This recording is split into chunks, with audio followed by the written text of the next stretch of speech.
Cette semaine, c'est une semaine un peu particulière. On parlait de courtoisie au volant pour cette journée, mais ça se poursuit toute la semaine. Cette semaine, c'est aussi la semaine de la presse à l'école. Ça veut dire quoi, ça, pour les parents que nous sommes, les grands-parents qui nous regardent, etc. Les enfants connaissent, mais moi, je ne connais pas. C'est quoi la semaine de la presse à l'école? Donc là, on est sur la 30e semaine de la presse et des médias à l'école. C'est vraiment un temps fort de l'éducation aux médias à l'information. Bon, il faut dire que dans les établissements scolaires, cette éducation aux médias à l'information, elle se déroule toute l'année puisqu'elle est intégrée au programme.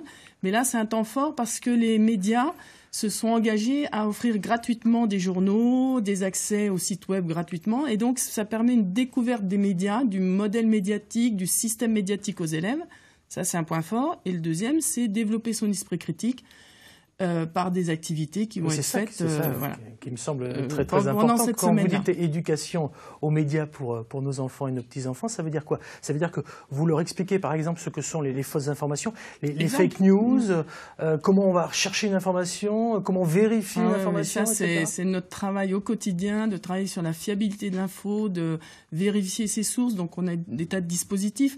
Mais c'est à la fois de l'analyse, mais aussi quand les élèves produisent, ils se rendent compte, et c'est ce qu'on va faire avec le Festival de Web Radio demain, le fait d'être producteur d'informations, on se rend compte de l'exigence que nécessite ce métier, des règles de vérification de l'information. Donc c'est à la fois de la compréhension, mais aussi la production. C'est-à-dire qu'on est toujours sur les deux aspects. Alors justement, on parle de production, j'ai vu quelques images passer. Oui. J'ai vu des micros, des casques de radio, des ordinateurs, voilà. On imagine une émission de radio. C'est ça le festival Web Radio de demain? Expliquez-moi, Céline. Alors, ce n'est pas que ça, mais c'est effectivement le moment fort attendu à la fin de la journée. Donc voilà, comment ça se passe? En fait, le matin, tous les jeunes sont réunis et ils font une conférence de rédaction. Donc cette année, nous avons Yannick Briez, qui est notre invité, qui est sur Radio Bresse, si je ne dis pas de bêtises.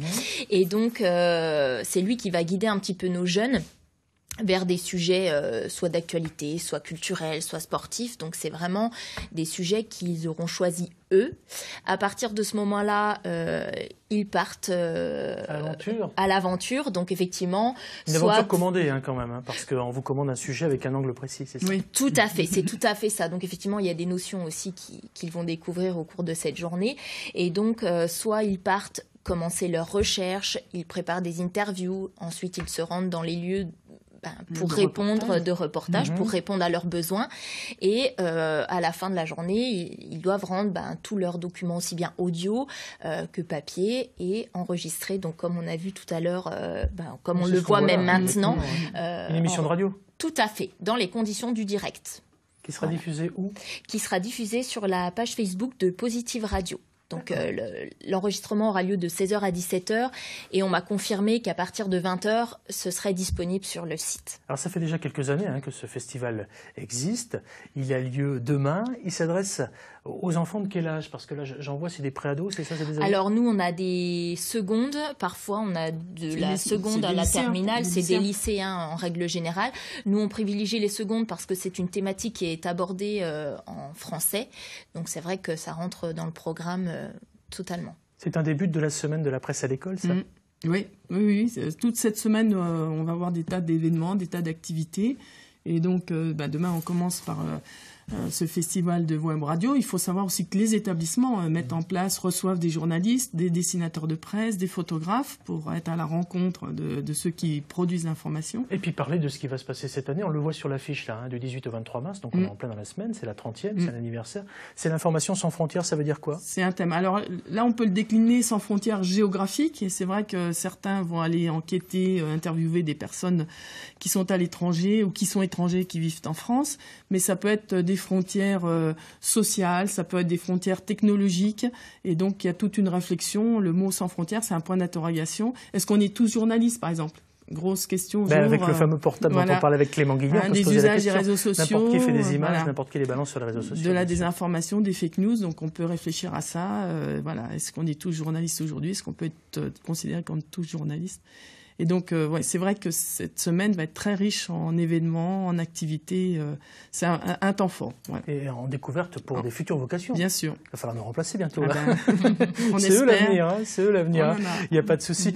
Plus largement, en Bourgogne-Franche-Comté, quel genre d'autres événements proposez-vous? Alors jeudi, par exemple, on a un événement qui concerne les lycéens de Bourgogne et de Franche-Comté, puisque avec le conseil régional, on organise depuis plusieurs années un concours de presse écrite. Jeudi, c'est la finale. Les élèves, nous, on a déjà lu leurs journaux, on a trié les meilleurs journaux, et les équipes qui sont finalistes vont devoir présenter à l'oral leur travail, leur réflexion, avec un parrain. Chaque année, on a un parrain qui est un dessinateur de presse cette année iranien, un réfugié politique, et on sera à Dole. Très bien. Au lycée du Hamel. Alors, on ne va pas faire le catalogue de tous les événements. Non, je pense que le mieux, c'est d'aller faire un petit tour sur le site du Clémy pour en savoir plus. Clémy-Dijon. Voilà. Alors, Clémy-Dijon, mais quand on va dessus, on se rend compte que c'est Bourgogne-Franche-Comté, donc voilà.